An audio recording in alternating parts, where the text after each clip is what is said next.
మీరందరూ ఓట్లేసి గెలిపించుకోండి. ఆయనే పీలా శ్రీనివాసరావు గారు మేయర్ అవుతారని చెప్పి కూడా నేను మీకు తెలియజేస్తున్నా. విశాఖపట్నానికి మేయర్ గట్టిగా చెప్పండి. ఎవరు ఆపలేరు. ఎవరన్నా ఆపుతారా? ఎవరికైనా సాధ్యమవుతుందా? దీనికంటే మంచి క్యాండిడేట్ ఉన్నాడా? ఎస్, అదే చేశాను. నేను కూడా ఆ కుటుంబానికి గౌరవం ఇవ్వాలి.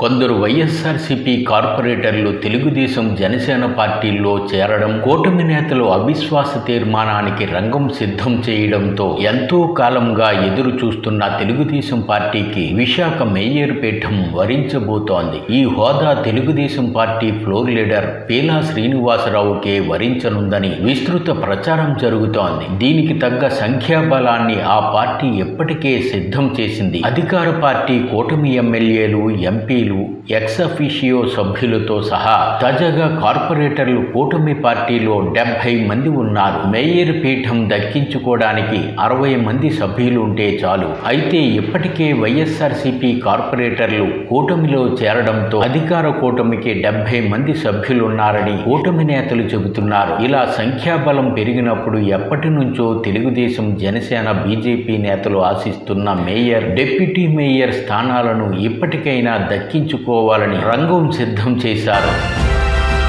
పార్టీ అధికారంలోకి వచ్చి ఏడాది కావస్తున్నా ఇప్పటికీ జీవీఎంసీలో ఉన్నత స్థానాలను పొందలేకపోతున్నామని కూటమి నేతలు అసంతృప్తి వ్యక్తం చేస్తున్నారు. విశాఖలో గత ప్రభుత్వంలో తెలుగుదేశం పార్టీ ఎమ్మెల్యేలు గెలిచినా జీవీఎంసీని మాత్రం వైఎస్ఆర్సీపీకి కట్టబెట్టారని అప్పట్లో విమర్శలు వెల్లువెత్తాయి. గడిచిన జీవీఎంసీ ఎన్నికల్లో అప్పటి రాజ్యసభ సభ్యుడు విజయసాయిరెడ్డి వైఎస్ఆర్సీపీ ప్రభుత్వం తరపున చక్రం తిప్పారు. మొత్తం అధికారాన్ని ప్రయోగించి మేయర్ పీఠాన్ని వైఎస్ఆర్సీపీకి కైవసం చేశారు.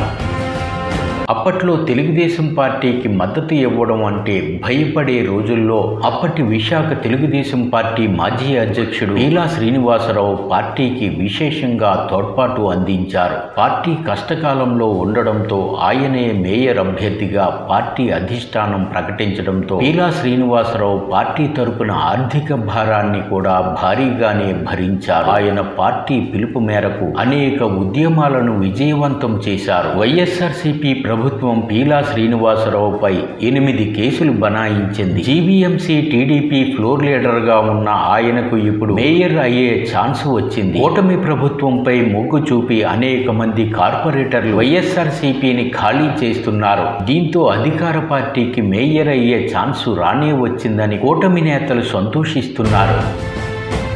ప్రస్తుతం ఉన్న విశాఖ మేయర్ గొలగాని హరివెంకట కుమారుని అవిశ్వాస తీర్మానం పెట్టి గద్దె దించడానికి కూటమి నేతలు సర్వం సిద్ధం చేశారు. ఆమెతో పాటు ఉన్న డిప్యూటీ మేయర్లు హోదాను వేడకపోతే వారికే పరువు పోతుందని చెబుతున్నారు. దీనికి సంబంధించి ఇప్పటికే విశాఖ జిల్లా కలెక్టర్కు కూటమి నేతలతో కార్పొరేటర్లు విన్నవించారు. కూటమి ప్రభుత్వంతో ఓకే చేయించాలని నిర్ణయించారు. మరో వారం 10 రోజుల్లో మేయర్ పీఠం సంగతి తేలిపోతుందని కూటమి నేతలు స్పష్టం చేస్తున్నారు. ఈ ప్రతిపాదనను కూటమి ప్రభుత్వంతో ఓకే చేయించడానికి రంగం సిద్ధం చేశారు. అయితే విశాఖ మేయర్ గొలగాని హరివెంకట కుమారి బలమైన యాదవ సామాజిక వర్గానికి చెందిన వారు కావడం, ఆమెను ఇలా అవిశ్వాసం పెట్టి దించడానికి రంగం సిద్ధం చేసిన నేపథ్యంలో జీవీఎంసీలో యాదవులకు డిప్యూటీ మేయర్ హోదా అయినా ఇవ్వాలని ఆ సామాజిక వర్గం కోరుతోంది. కూటమిలో ఉన్న కార్పొరేటర్లు ఈ దిశగా ఆశిస్తున్నారు. డిప్యూటీ మేయర్ పదవి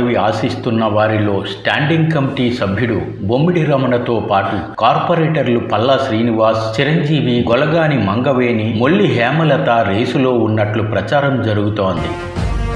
మేయర్ పీఠం పీలా శ్రీనివాసరావుకే వరిస్తుందని అధిష్టానం నుంచి సంకేతాలున్నాయి. డిప్యూటీ మేయర్లు ఎవరన్న దానిపై చర్చనీయాంశమవుతోంది. నా మనసంతా ఎప్పుడూ విశాఖపట్నం పైనే ఉంటుంది.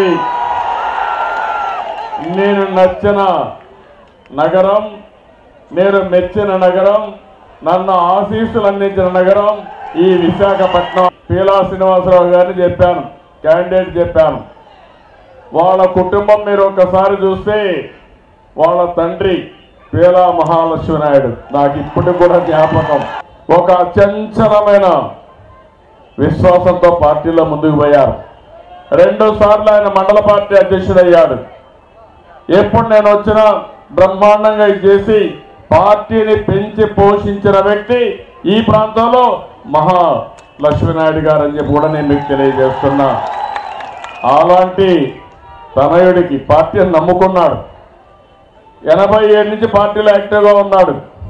82లోనే జిల్లా కమిటీ ఉపాధ్యక్షులుగా, 92లో జిల్లా పార్టీ ఉపాధ్యక్షులుగా, 97లో జిల్లా కమిటీ ఉపాధ్యక్షులుగా, మళ్ళీ 2002లో గ్రేటర్ విశాఖపట్నానికి అధ్యక్షుడిగా, 2007లో స్టేట్ ఆర్గనైజింగ్ సెక్రటరీగా, 2012లో మళ్ళా స్టేట్ ఆర్గనైజింగ్ సెక్రటరీగా, 17లో కూడా ఆర్గనైజింగ్ సెక్రటరీగా, 2019లో అప్పుడు గత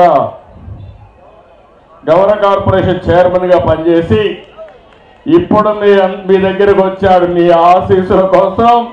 వాళ్ళ కుటుంబం ఒక రాజకీయ కుటుంబం, పార్టీకి అంకితమైన భావంతో పనిచేసిన కుటుంబం.